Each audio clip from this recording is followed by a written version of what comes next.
All right, we'll go ahead and get started. Good morning, everybody. Thank you so much for being here. Hello everyone, thank you for coming to our workshop Funding for International Students. So the agenda for today, we just want to address some of the misconceptions about funding for international students. Then we're going to take you through the process of searching for awards that could apply to you.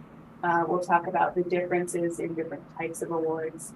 And then we'll give you some tips for actually going through the application process. And then at the end, there will be some time for you to ask some questions. I did just want to let you know as well that we are recording this, and I'll also be sharing our slides with you after. The slides have a lot of links to different things in there, so don't worry about getting everything down right now. You'll have access to all of that afterwards. All right, so first off, introductions. My name is H. I am an academic advisor at the Office of Fellowships and Scholarships. And I also did my PhD here at UB, and I used to work over in the Center for Excellence in Writing, which is where I met Yukako as we worked on a lot of awards together. Hello everyone, I'm Yukako Otsuki, an international student from Japan. I am a PhD candidate now at UB studying foreign and second language education.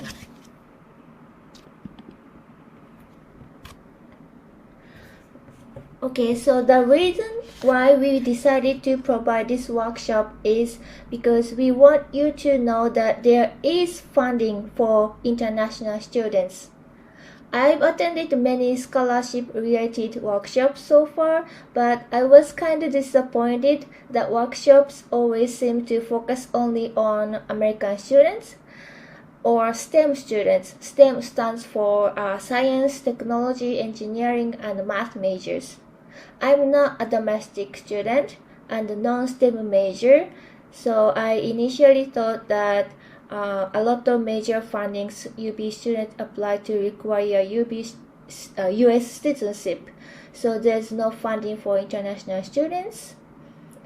And a lot of the well-known awards open to international students are for STEM major students. So no funding for students in non-STEM fields, or international students receive scholarship from our own home country, so we don't need other chance in the US. So there isn't funding for us, international students in the US. But however, these do not mean there is no funding for us. In fact, here this is a list of fundings that I received in my doctoral career. In addition to these, I have received emergency fundings, so that's for people who face some emergency situations. So actually, I got more money, yay! Anyway, that's why today we want to provide a funding workshop focusing on international students. Based on my experience of receiving fundings, I've asked for a lot of help, especially for the Fellowship and Scholarship Office for searching funding and Writing Center for preparing application documents. So I want to emphasize the importance of using these resources at UB to get funding. All right, and I just want to quickly go over our contact information here in the Office of Fellowships and Scholarships. So we are over in 24 Chapin Hall. If you want to stop by and see us in person. We also have other workshops on YouTube. You can find those on our website. And you can also make an appointment either with myself or with Megan, who is the director over here. And I've listed some of the awards that we both work on underneath our pictures there. So Megan typically works with undergraduate students, international like travel awards, and the Schomburg and Presidential Awards. And I usually work with graduate students, anybody applying to STEM awards, leadership awards, or travel to the United Kingdom. But that being said, I would be happy to meet with any of you, even if you don't fall into one of these categories that I work on. So if you feel more comfortable like meeting with somebody that you kind of already have a connection with, you can feel free to make an appointment with me. And I just want to emphasize that we're here for all students, and we really want to work with you. So please do feel free to come in and talk to us. Okay, so I want to give us a little bit of context here. There are a lot of different terms, and sometimes when you start searching for awards, it can be a little bit overwhelming to figure out the different types and what you should be applying for. So the first two terms, fellowships and scholarships, they are technically different, but they are sometimes also used to mean the same thing. But usually when we talk about fellowships, that is something where the money goes to something very specific. So for example, you might apply for a fellowship to do some research, and then the money is going to that.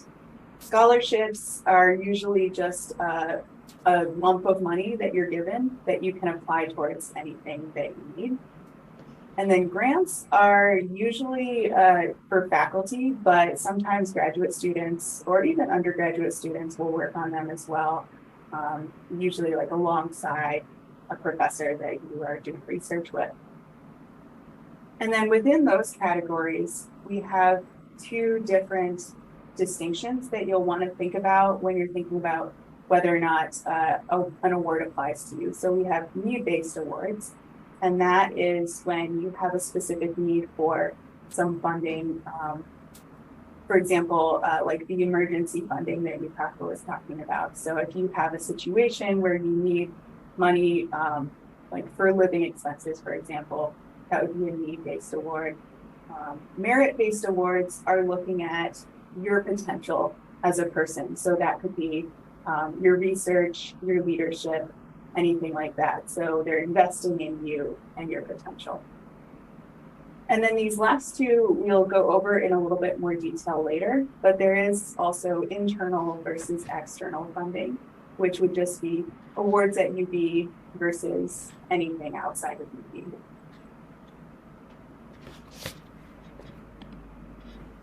Okay, and I'm going to switch over and share my screen now so that we can take a look at the website and I can show you. So this is our website here. And I just want to give you a sense of a couple things that you can use here just to get started. So the main thing that you'll want to focus on is this Find Funding tab. And if you go in here, we have quite a few different lists of awards that are organized into different categories. So for instance, if you want to just look and see what's available to you as an undergraduate student, you can filter for that. And you can also see like what year of study. So if you're like a sophomore and you want to see what you could apply for. We also have different categories, so depending on what discipline you're in, and we also do have a filter for international students. So if you want to just really quickly weed out everything that doesn't apply to you in that category, you can just go straight to this list. We also have some other resources that we've compiled here. So there are some different external search engines, and these are essentially just similar to ours, but sometimes different schools will have different collections of information. So if you're not finding things that really feel like they apply to you on our website, sometimes you can do that instead. And those are also organized undergrad and graduate. And then we have some additional places to look here at UB itself. So Alumni Association, for example, I know Yukako has won some things from them, different departments or different schools. And then we also have a few other things that you can access different things on there. And I think, let me double check. Am I talking about this later? I think we're talking about this later. Yeah, we're going to go into some of these in more detail in a little bit. But just so you know, there's a couple different things on there for you to check out. So again, if you are kind of not finding things in our list, there's quite a few other places to go because our list, I am trying to update it as much as possible, but it is a pretty select list. It's things that students at UB have applied to in the past, or that we think are good fits for students based on the types of students that usually apply. So it could be that there are a lot of things out there that we just don't have up there yet. And then again, just in terms of if you want to make an appointment with us or talk with us about awards, you can make an appointment with either me or Megan right here. And all of our information is right here on the contact us page. So as you saw it, there are tons of fundings for American students, while not many for international students, but don't be disappointed. We don't have many options. That means we can focus on the limited chances. Preparing for application documents takes such a long time, so even if you have tons of applicable fundings, you cannot apply for all of them. Instead, we can save time and focus on the limited chance. Also, my suggestion is to make a habit to search for funding, because information is updated day by day, not only the UB website but also other websites. So when you get bored with your studies, or you can decide like every first day of a month will be a funding searching day, then you can find more applicable funding. Actually, my hobby is looking for fundings. Then another piece of advice is don't limit your chance. For example, I received a fellowship from the Humanities Institute last year, but as you know, I am an education major student, so not exactly humanities major, but my dissertation topic is teachers' reflective practice, which is a very philosophical term and it can be related to the humanities field. So actually my advisor initially said to me, "Yukako, I don't think you can get it because it's for humanities students." But I got it. So don't judge your eligibility based on a funding name.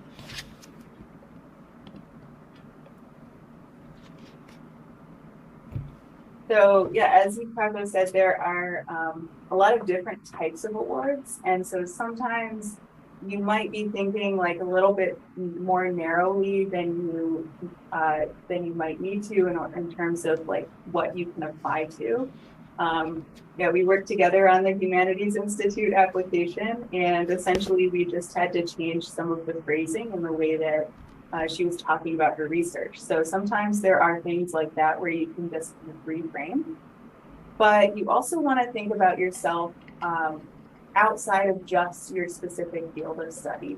So there are definitely things to apply for in terms of your research or your studies, but you also want to think about, what are your future goals? Is there an opportunity that you could use as some kind of training? Do you have interests outside of your academics that might connect in some way? What are your qualities? Are you a really good leader? Are you interested in serving the community? So just think about yourself as a whole person and kind of try to use that when you're looking at these and thinking about what you want to apply to.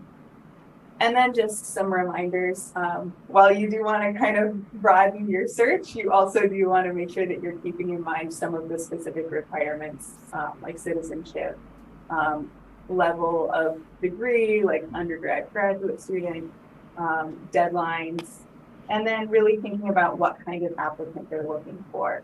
So, the Humanities Institute, again, is a good example here, where Yukako's research is technically not humanities, but what she's actually looking at is very attractive to people in that field. So if you feel like you have a really good match with an organization, then that's the type of an award that you want to go for.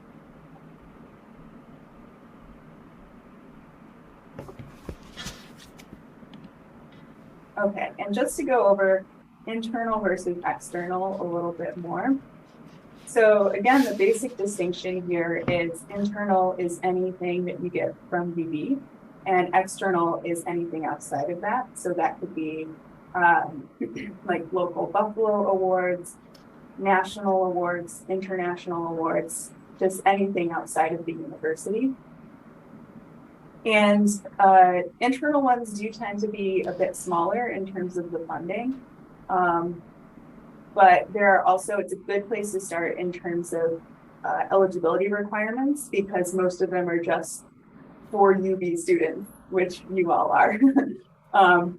And then in terms of external, that is a lot of the work that we do here in terms of who we work with and the kinds of materials that we look at is helping students with that. But I'm happy to work with you on either type. Then I have received both internal and external fundings, mostly internal though. And some fundings give you a small amount of money and others give you more. But even if it's just a small amount of money, you can write it on your resume. Then next time you apply for funding, you can show it off. Then judges will see your work as more valuable. Then it's like a stepping stone. So yeah, both are valuable. Yeah, basically, if somebody sees that somebody else has already given you money, they think, oh, okay, well, this is important. So any kind of award that you can apply for will help you for the future. So I wanted to just give an overview of a few of the internal funding opportunities. This is definitely not all of them, but just to give you a couple places to look. First is the UB Scholarship Portal. If you haven't already filled out an application, there is just a general application on there that you can fill out. And then you will be alerted if there are any awards that are coming up that you could apply for. For example, one of my friends filled out that general application, and then she got an email saying, apply for this award. She had never heard of it before, but she applied and she got it. So, you know, it shouldn't take too long to fill out, and it could be a good way to just have that already set up for you. Second is your academic department or school. A lot of departments have their own awards, so looking within your discipline as well in terms of the funding there. University organizations, same thing. Clubs or groups that you're a part of may have some funding. And institutes like the Humanities Institute and the Gender Institute also have awards. And then a couple more here. Study Abroad Office has awards to study abroad, as you might guess from the name. Honors College, if you are in the Honors College, does also have some funding. And then the Experiential Learning Network has a lot of opportunities for doing different types of like research or extracurricular work that sometimes has funding tied to it. And it's also a good place to look just if you are trying to get some additional experience on your resume that you can then talk about for applying to things.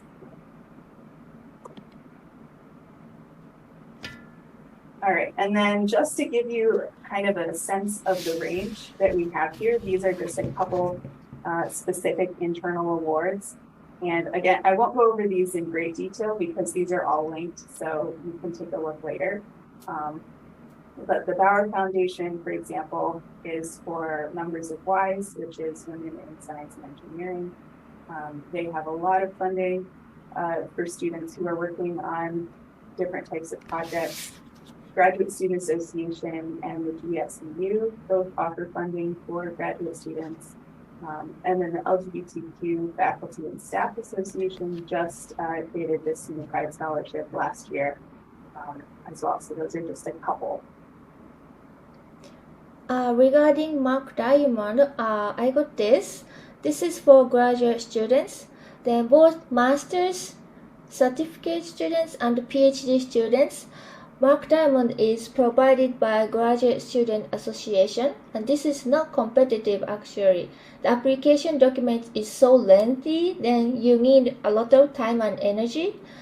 I think for American students, it's more efficient to get money by working part-time at McDonald's or so.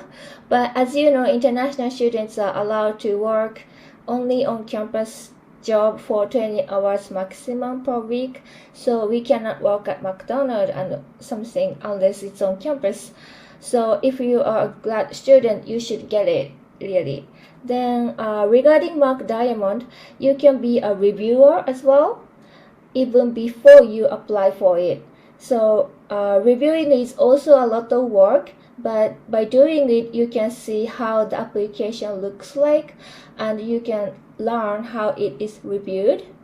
Then I also got GSEU Professional Development Funds. This is not competitive either. Only GAs, TAs, and RAs can apply for it. So if you are a GA or TA or RA, you should get it. Usually around March or April, you get an information through email. Yeah, and both of those,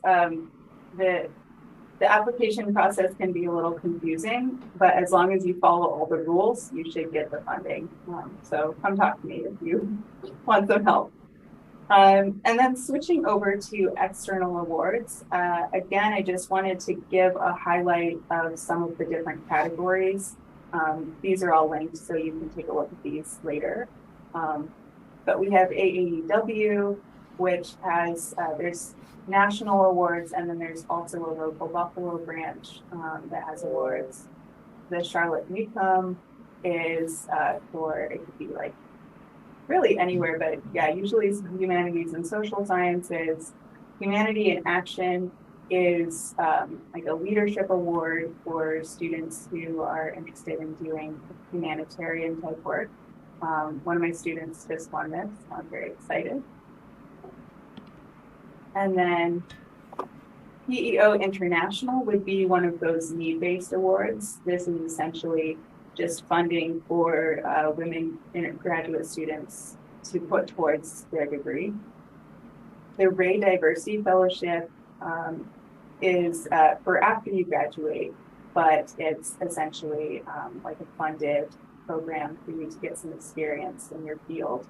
So that's why I talked about thinking as well in terms of your future goals, because there are a lot of opportunities like this that you can do either during your degree or immediately after that will continue helping you as you get ready to go out into the world. And then a couple more. SMART would be like a STEM award, and the Smithsonian is offers research fellowships, anything to do with museums, which could be a lot of different fields, science, art, history, etc. That one, though, I do want to note that not all of their awards are available to international students, so just make sure to double check. Okay, and then I'm going to go ahead and share my screen and quickly go over these databases.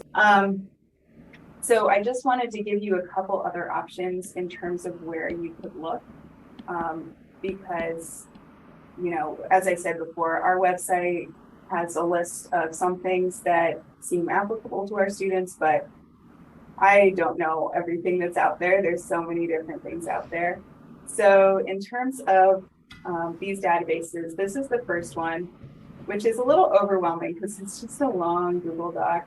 But this is where it comes in handy to do some of that reflection that I was talking about in terms of thinking about who you are as a whole person, because then you can generate some search terms that you could use for a document like that. So, for example, maybe you are thinking, yeah, I'm a really great leader, even though I am, you know, getting an engineering degree. I really want to develop this other skill. Then you could do like some word searches in here just to see like what comes up. So that's one way to kind of get through this very long document. And then we have Immigrants Rising, which is just a list of all different types of funding that don't require you to verify citizenship. So a lot of these would be more specifically for immigrants or for people with DACA status, but there may be some things in here as well. And now I'm going to block. Clicking on my other tab. University of Connecticut. Again, this has a whole database that is just filtered for non-US citizens. So again, just kind of like thinking about the different things that you could apply to and looking through this. And then I think I had one more, but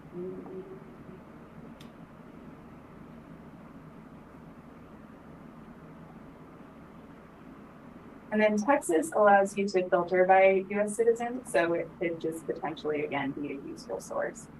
So this is these are a lot of different options, but essentially I just want to give you a lot to have access to because different things are going to be useful for different applicants.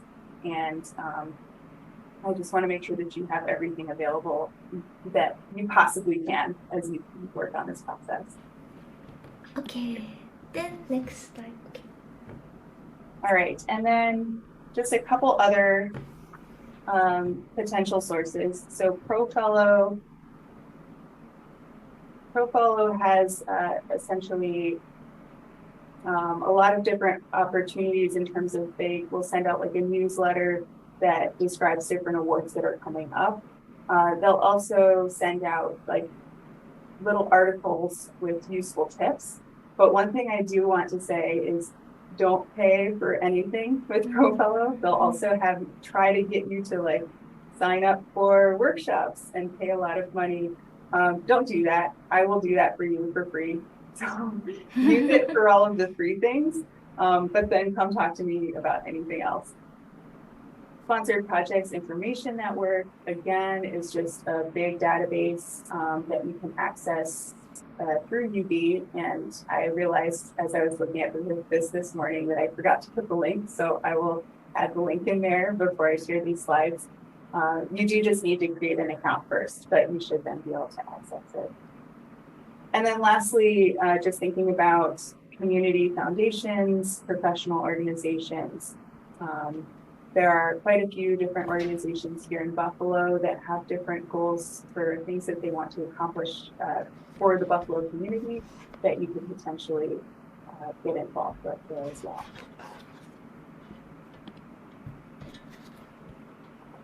All right, so you've now found a bunch of awards. You're like, these sound great. I want to apply to them. What are the next steps? So I just want to briefly say that all of these awards are going to have slightly different components to them. So you just want to be really careful that you're checking through and making sure that you have all the pieces. But then I'm going to let Yukako talk a little bit more about that process. Okay, so I will talk about how to get transcript, letters of recommendation, and how to write essays. So transcript, this is easy. You can get a non-official transcript through UB Hub. Then letters of recommendation. How can you ask your reference person, usually your professor or advisor, to write a letter of recommendation? First, email or talk in person and ask her or him to write a letter of recommendation. At that time, include information what kind of funding, enable funding, and when is the deadline. This is not a deadline of the funding, but that submitting the letter. You should receive a letter in advance of a funding deadline so that you don't need to be concerned with a letter. And the most important thing is that you tell your reference person what you want her or him to write about you, because that makes easier for professor to write a letter, because usually a professor doesn't know everything about you, and you can get a better letter to match the purpose of the funding. Then essays. These are so important. The most important thing is to write what the essay questions are exactly asking. Don't get off track. In order to write good essays, you can never revise too much. Also, go to the Writing Center or Office of Fellowship and Scholarship for help. Also, be confident with yourself. You must not tell a lie, but you can highlight your strength and don't need to be humble with them. And just to briefly follow up on that, I know that those two pieces, the recommendation letter and the essays, are very scary. But first of all, for the letter of recommendation piece, I used to teach here at UB. I've had a lot of students ask me for recommendations, and I've always been really excited to write for them because I'm really glad that they're applying to things. So, you don't have to feel like you are imposing on your professors or anything like that. That's part of their job, and they should be happy to do it. And with the essays, it's really important just to get started. So as Yukako said, you can revise 100 times, but that also means that your very first draft can be really bad. And then you can revise from there. So just getting some writing down on the page is all you really want to focus on at the beginning. So as part of that, as you're thinking about preparing yourself to apply, what are some things that you can do to make yourself more competitive? First, academic credentials. So thinking about, are there academic opportunities that I can take advantage of that I can put on my CV or resume to show that I'm sort of going above and beyond what is required for my degree? International experiences. So I took this slide from a presentation just a general presentation that we usually give. And so these are the tips that we give to everybody.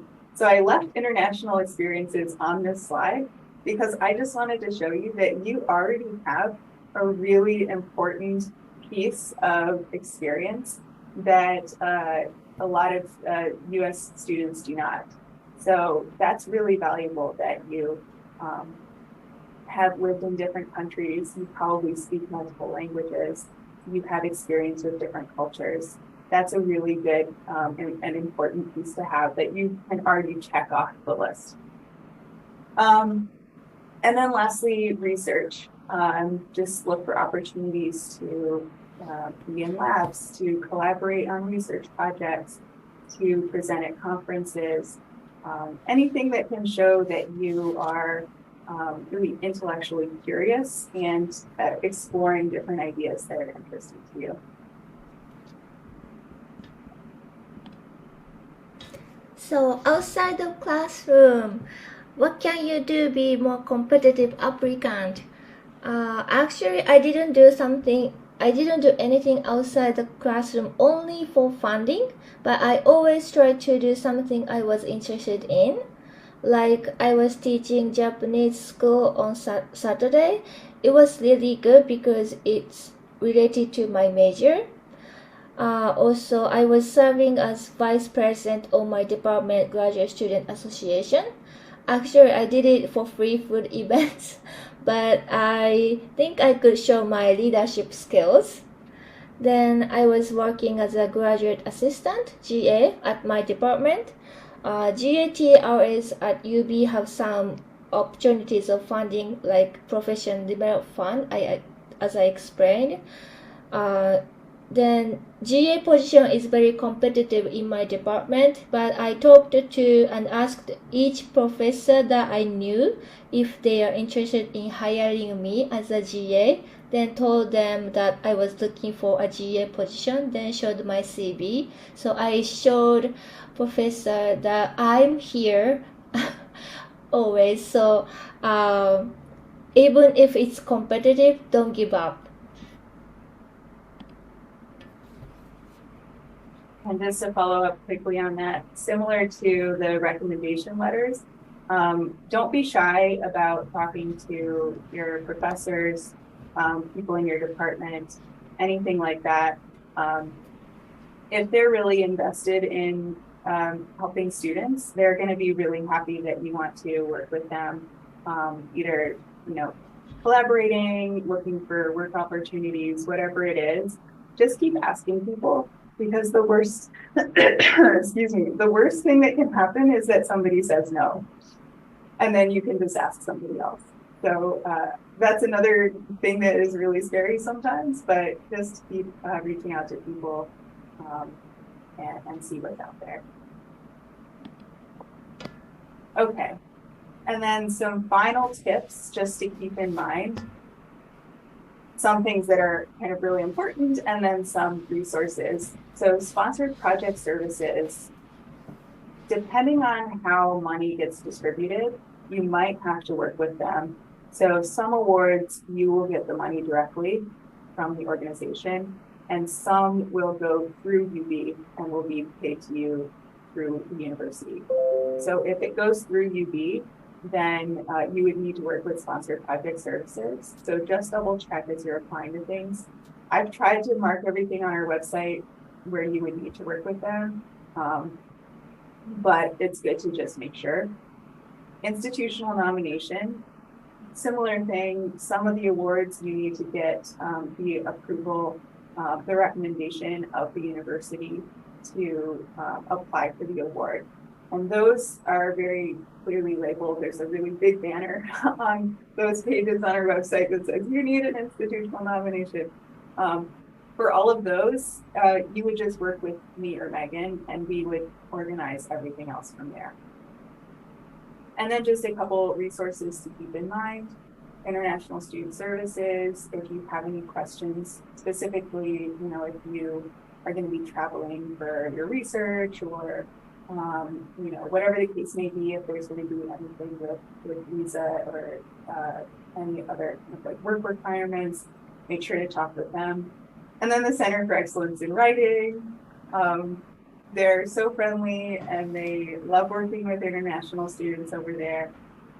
During my time as a PhD student here, the CEW was not just one of my favorite jobs, but it was like one of my favorite places to be because it's really just a welcoming atmosphere. I always felt really happy when I went in there. So please do stop by. They moved locations, so they are now over in Norton, 17 Norton Hall. They used to be over in Baldy, but they're over on this side of campus now. So final message from us. Remember, there are awards for us non-STEM international students in the US.